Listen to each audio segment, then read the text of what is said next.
That was originally their goal. But if you ever seen The Social Network, you see how the character Mark Zuckerberg, the guy that portrays him, it goes from him being a socially awkward person and he needed a way to meet girls to he wanted to be able to then control his friends in a certain way, and that's what he did. He built a company, hired all his friends, and then he was able to control them through that.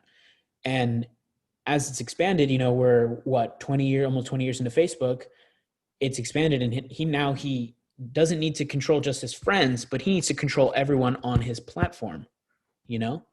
So I just think there's a lot of wrong people in power. Going back to the presidential election, we've all kind of seen that. We're just putting the wrong people in the top places, and we're seeing it come to life, and it's kind of terrifying.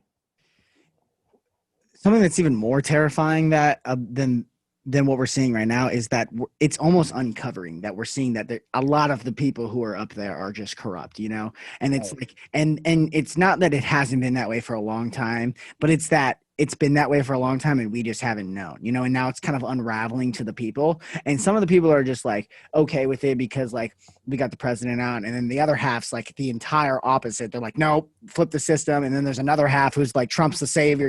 It's becoming partisan polarization where like there's two radical opposites when most people are just sitting right here like, this is kind of crazy. Like, can we actually talk about this real quick? Like what we're seeing with everything going on. Like, and then on top of that, we're seeing that like everything going on with like COVID, and then BLM happened. And then the social media trials through the Senate are happening with Jack Dorsey and Mark Zuckerberg. And we're just like, dude, what is going on right now? There's just so much like there's no happy medium with anything. And it's like in every single world, you have it in social media, you have it in politics, you have it on, people objectifying women, art, sports. I mean, it's everywhere. No one can compromise, and I like to follow the philosophy of live and let live. And no one does that. Everyone is like, if you're not living my way, then it's the wrong way. It's like, well, dude, we're not living the same life. Why can't we just be, why don't you be on your side of the table and I'll be on my side of the table and we just leave each other alone?